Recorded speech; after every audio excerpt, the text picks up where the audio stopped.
सीता हरण। लक्ष्मण के जाने के पश्चात रावण को अवसर मिल गया। वह ब्राह्मण भिक्षुक का वेश धारण कर रावण सीता के पास आया और बोला, हे सुंदरी, तुम कोई वन देवी हो या लक्ष्मी अथवा कामदेव की प्रिया एवं स्वयं रति हो, इस पृथ्वी पर तो मैंने तुम्हारे जैसी रूपवती लावण्यमयी युवती मैंने आज तक इस संसार में नहीं देखा है। तुम कौन हो, किसकी कन्या हो और इस वन में किस लिए निवास कर रही हो? कहाँ यह तुम्हारा तीनों लोकों में सबसे सुंदर रूप, तुम्हारी कुसुमारता, और कहाँ इस दुर्गम वन में निवास? यह स्थान तो इच्छानुसार रूप धारण करने वाले भयंकर राक्षसों का निवास स्थान है। तुम यहाँ से चली जाओ, तुम यहाँ रहने योग्य नहीं हो। सीता ने कहा, हे ब्राह्मण, मेरा नाम सीता है। मैं मिथिला नरेश जनक की पुत्री और अयोध्यापति दशरथ के ज्येष्ठ पुत्र श्री रामचंद्र की पत्नी हूँ। पिता की आज्ञा से मेरे पति अपने भाई भरत को अयोध्या का राज्य देकर 14 वर्ष के लिए वनवास कर रहे हैं।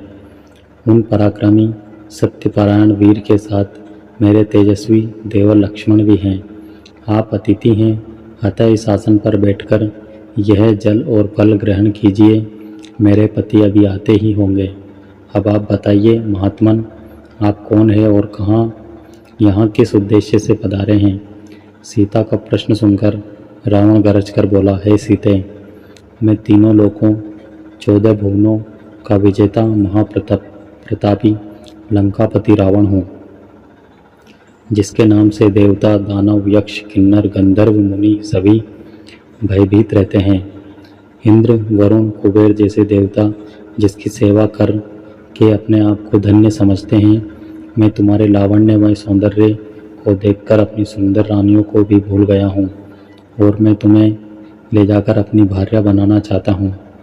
हे मृगलोचने, तुम मेरे साथ चलकर नाना देशों से आई हुई मेरी अत्यंत सुंदर रानियों पर पटरानी बनकर शासन करो।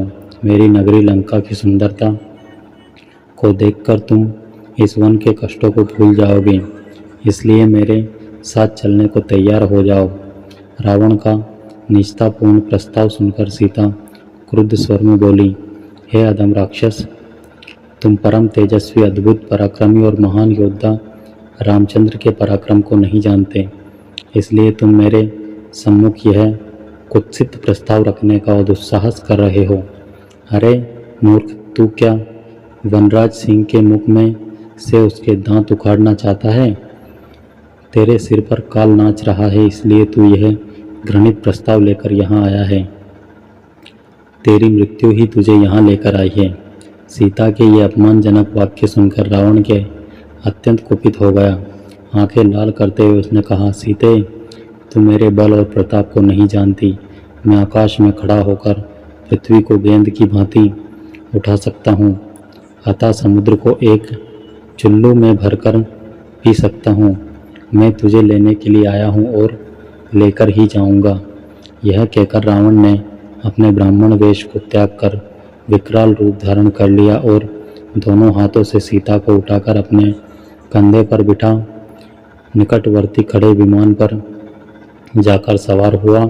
इस प्रकार अप्रत्याशित रूप से पकड़े जाने पर सीता ने हे राम, हे लक्ष्मण, हे राम कहते हुए स्वयं को रावण के हाथों से छुड़ाने का प्रयास किया, परंतु बलवान रावण के सामने उनकी एक न चली।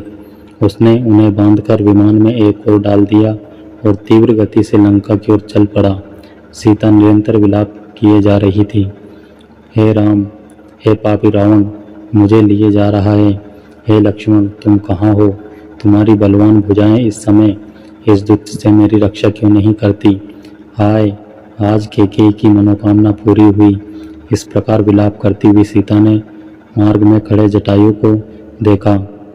जटायु को देखते ही सीता चिल्लाई, हे आर्य जटायु, देखो, लंका का यह दुष्ट राजा रावण मेरा अपहरण करके लिए जा रहा है।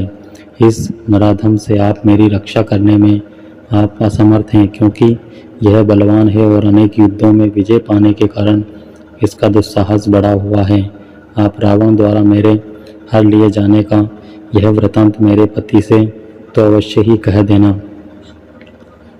तो दोस्तों, ये वीडियो थी संपूर्ण रामायण के अरण्यकांड भाग 12 सीता हरण। ये वीडियो आपको कैसी लगी हमें कमेंट करके ज़रूर बताएं, और वीडियो अच्छी लगी हो तो वीडियो को लाइक, शेयर और ऐसी और वीडियोज़ के लिए सब्सक्राइब करना ना भूलें हमारे यूट्यूब चैनल को। वीडियो में अंत तक बने रहने के लिए आप सबको धन्यवाद। जय श्री राम।